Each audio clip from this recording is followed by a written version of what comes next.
We've played a lot of Pokemon games how Nintendo intended, using the official strategy guides and following them as closely as possible in order to beat the game how Nintendo intended. I've received a lot of comments throughout this saying that I should beat the game how Nintendo did not intend it or do the opposite of what these guides tell us to do, and I never really understood how to properly execute that, and to be honest, I still don't really know how to properly do that.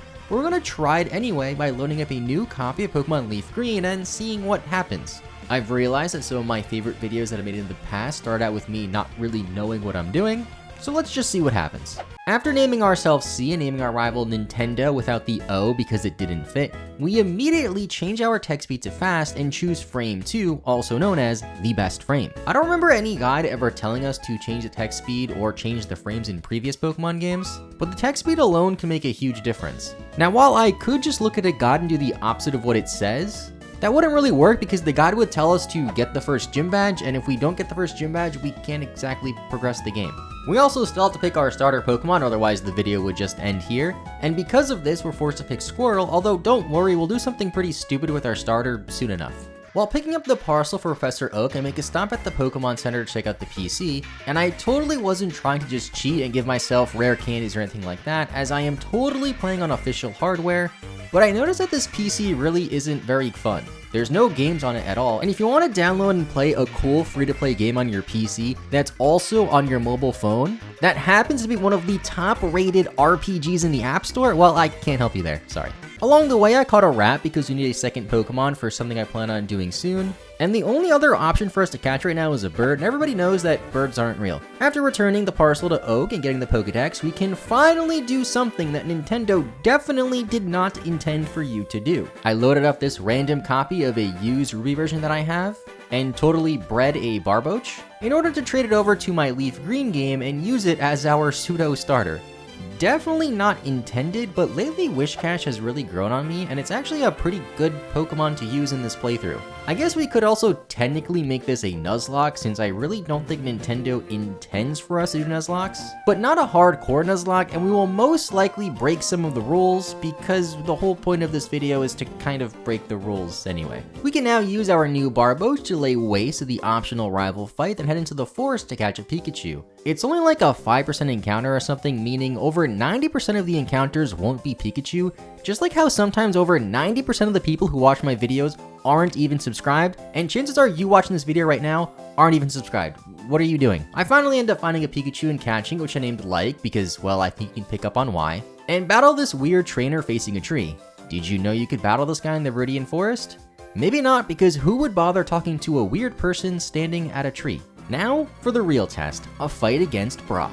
What do you think will win? One silly little fish boy or two giant rock behemoth monsters? Barboach one-shot both of them for our first badge, allowing us to finally get the running shoes. I always hated how in the Game Boy Advance Pokemon games you just couldn't run inside in most places, as if you're going to run and trip over someone or something. I know that in real life you're technically not supposed to run inside or whatever, but screw the rules, we're running in the Pokemon Center and Leaf Green version, and there's nothing you can do to stop me. Now for one of my favorite parts of this game, followed by one of my least favorite parts. In front of Mount Moon, we can buy a Magikarp for an outrageous 500 Pokédollars, while pretty much every single guy we've looked at that plays through a Kanto game specifically says not to buy this Magikarp. We're finally buying it. I name it King because Magikarp truly is a king. Then for Mount Moon, we also do something that probably wasn't intended, and I just don't really like haze, man, come on. For Cerulean City, I remember one guide saying to battle Misty first, then battle the rival fight and do the Nugget Bridge after, which doesn't make a lot of sense because the levels on the Nugget Bridge are lower than Misty's. So I just go right for the rival and leave with our Pikachu to take out his stupid bird. And Barboach puts in a lot of work here too. Then for his Abra, we have an epic showdown against it with our Magikarp. This might seem like an unfavorable matchup for Magikarp since Abra is deceptively pretty good, especially for an unevolved Pokemon, but this bozo only knows teleports, and you can't run away from the king. On our way to Bill's house, this random NPC just roasts us for being alone on the Cerulean Cape as it's for couples only. Then we try to tell Bill no when he asks to help him out, turn him into a regular person again, but the game just makes us help him anyway. Magikarp evolves into Gyarados shortly after that, just in time for Misty's Water-type gym. I don't know why I wrote that, because Gyarados is not going to be good for Misty's gym anyway. We do have Pikachu though, which I guess you could argue is an intended strategy, but it's only a 5% encounter rate to find in Viridian Forest anyway. While there's multiple grass types we could catch near the gym, and I just really want to use Pikachu because it's Pikachu. It took out the Staryu, then took a lot more damage than I thought from Water Pulse by Starmie, so I switched it to Gyarados, which conveniently has Bite to hit it for super effective damage. On our way to Vermilion City, I leave the Rattata we caught in the daycare, which we will probably never return for because nobody likes rats. And east of Vermilion City, we can catch a Spearow to trade for this Farfetch'd named Chiding. It's the only way to get Farfetch in Fire Red and Leaf Green, and since Farfetch is one of the goofiest Pokemon to exist in this game, I just have to have it. It does come in handy for the rival fight in the SSN though, against our rival's Ivysaur, which then allows us to rub this old man's back. Kinda weird to have that in a Pokemon game, but sure. Then get the Cut HM to access Lieutenant Surge's gym. Before entering the gym, we watch the boat slowly sail away, and I was going to put something funny here about watching our hopes and dreams sail away or something like that, but I forgot to write it down in my notes and I couldn't figure out exactly how to write it, so instead you just get me saying this instead. For Lieutenant Surge's gym, Nintendo probably wants us to check every single garbage can so we can finally open the electric gate, but I hate doing that and it takes too long sometimes, so I just decided to walk right through the electric fence instead. In typical anime fashion once again, when we hit Surge's Pikachu, we have to have an honor battle with our Pikachu. We have some levels on his Pikachu, but he spams Double Team, which is a less than honorable strategy. We trade Thunder Wave so we're both paralyzed, and miraculously land Mega Punch, an 85 accurate move, after he went for 3 Double Teams while we were paralyzed, which is the best plot armor for our Pikachu.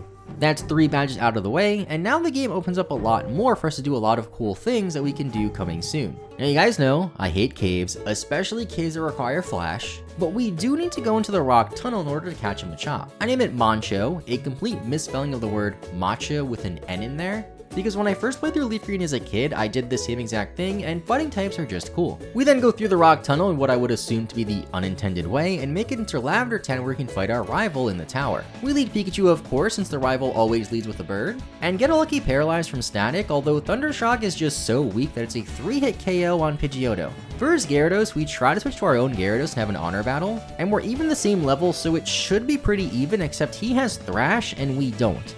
Our best move is still just Bite, a special move in this generation, and we also still have Splash. I just say screw the honor battles and go back into Pikachu.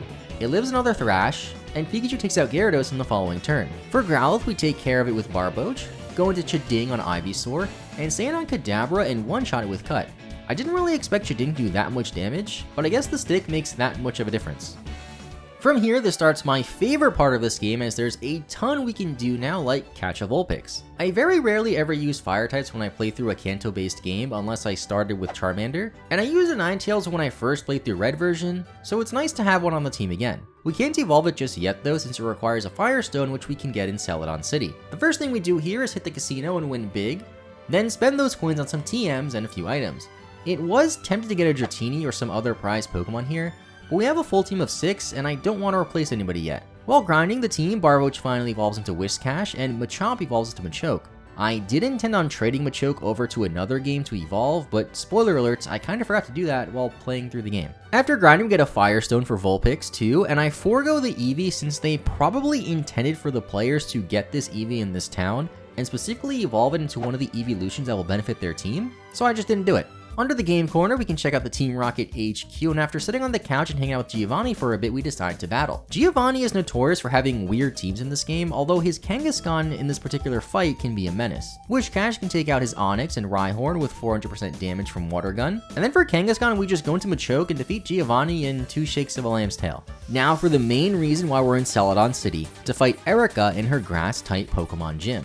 While it would be proper, or even intended so to say, for us to use our Ninetales or Chiding against her grass types, we go the completely unintended route and just use Whiscash, a Pokemon 4 times weak to grass, and in case you forgot, we are still doing a regular Nuzlocke, so this is not the best strategy. I'm not exactly known to have the best ideas when it comes to Nuzlocks, as the whole honor battle rule rarely goes in our favor, but at least Whiscash can learn Ice Beam to hit Erika's team for super effective damage. She leads with Victory Bell, and Ice Beam one-shots it as we outspeed.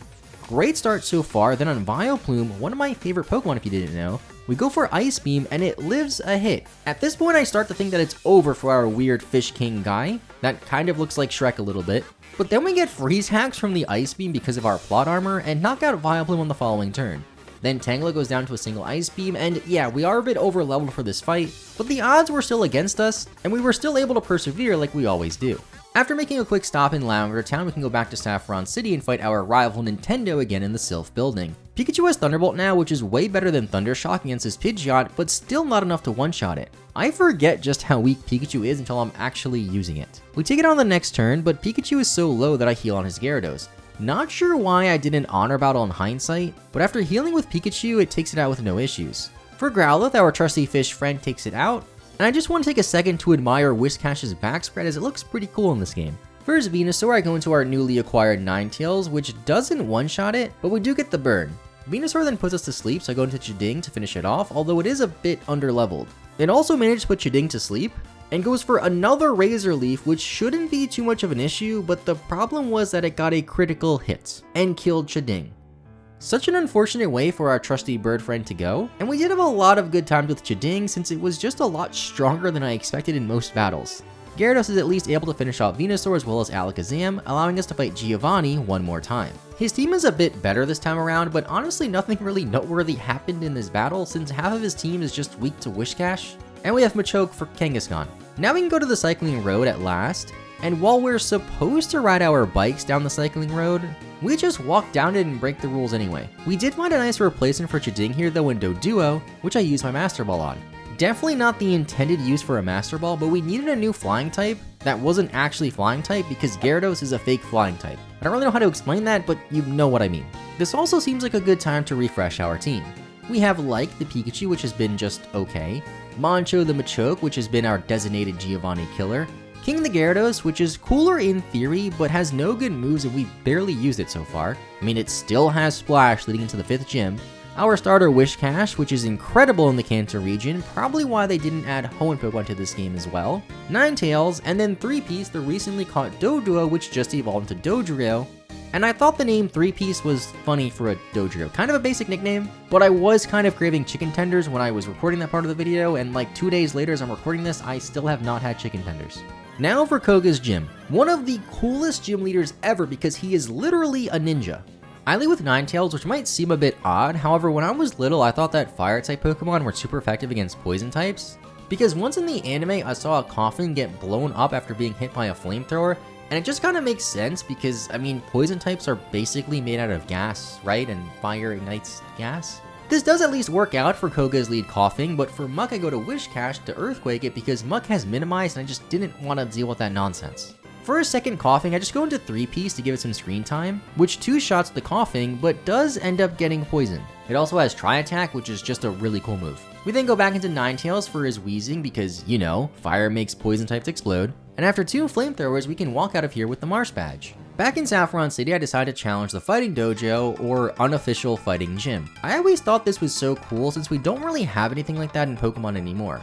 I, of course, only use Mancho since this is a fighting type dojo after all and only fighting types are allowed, which solos the dojo. One of the trainers here even froze us with Ice Punch from his Hitmonchan, just to then thaw us out the next turn with Fire Punch, which is probably why this is an unofficial gym and not an official gym because these trainers are not very smart. We also pick Hitmonchan over Hitmonlee because Hitmonchan is the superior Hitmon, which isn't even close, although we don't end up using it. Now for the real gym, we have Sabrina and her psychic type foes. I lead with 3-Piece on her Kadabra, and go for Tri-Attack, which gets a crit to one-shot it, then on Mr. Mime I stand and Tri-Attack again, which also one-shots it, but without the crit. For Venomoth, I go to Ninetales to give it some more screen time, and then back into 3-Piece to finish off Alakazam to get another badge rather quickly. Now we can cruise on over to Cinnabar Island, and instead of getting the key from the mansion and then going to the gym like we're supposed to, we just break on in. We lead with Whiscash against Blaine's Fire-type Pokemon, although he does have 2 intimidating Pokemon that literally have the ability to Intimidate, but we're still just able to spam Earthquake with our minus attack for probably the easiest gym fight so far. When we exit the gym, Bill asks us to go to the Sevi Islands with him, but we say no because nobody really cares about the Sevi Islands. Then we head back to Viridian City to fight Giovanni for one last time. I teach Water Pulse to Whiscash for this fight, and while Surf would be better, they probably want us to use Surf, so we use the weaker move in Water Pulse for no good reason other than it's not intended.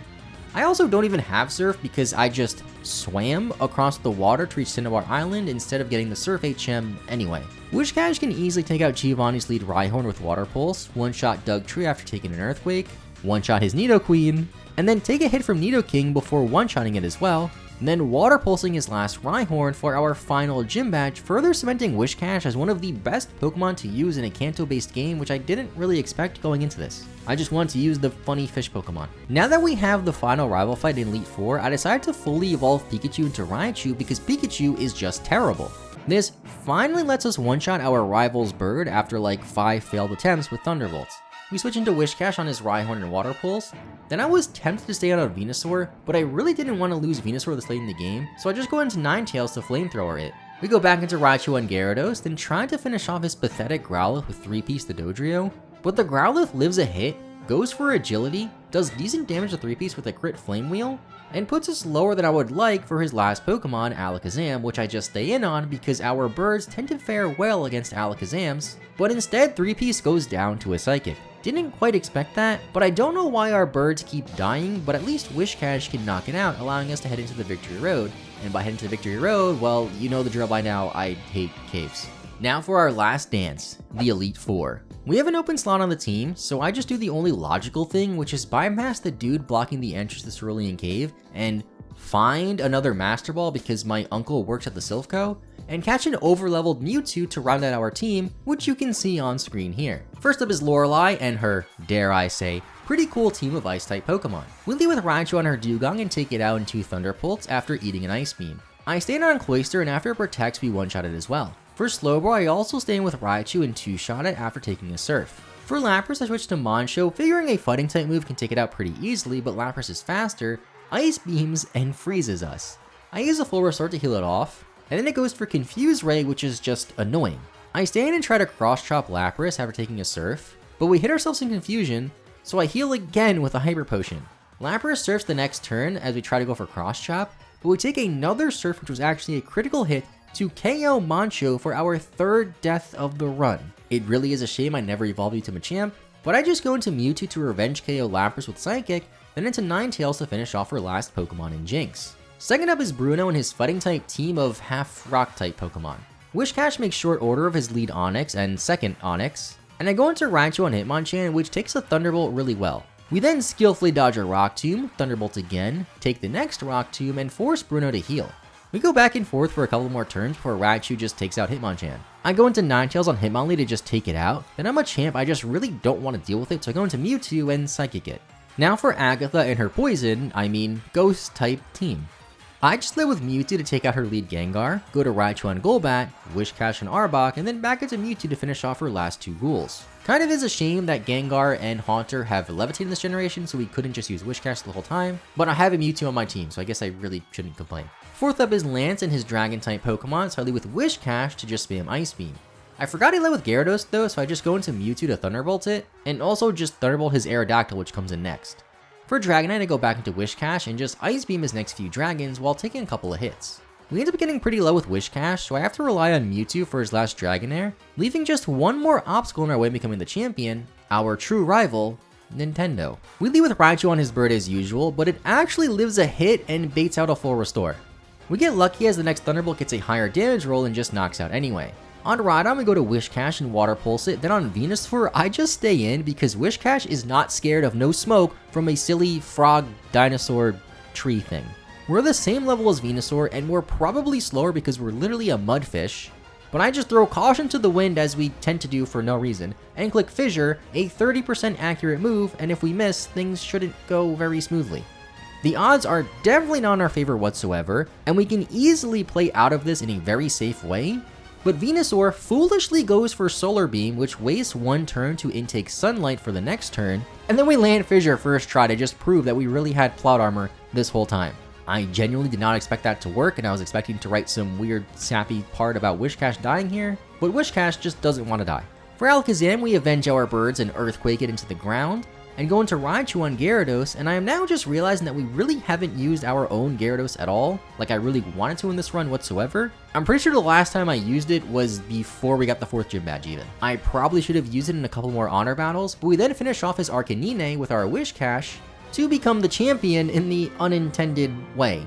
After the credits roll, I go to Celadon City to imprint our team in the back of our trainer card, one of the coolest things about this game in my opinion. And you might be thinking, wow, this was basically just a regular Let's Play except you gave yourself a Whiscash and walked through walls a few times. And yeah, you would be right. So leave a like, subscribe, have a good rest of your day, and bye-bye.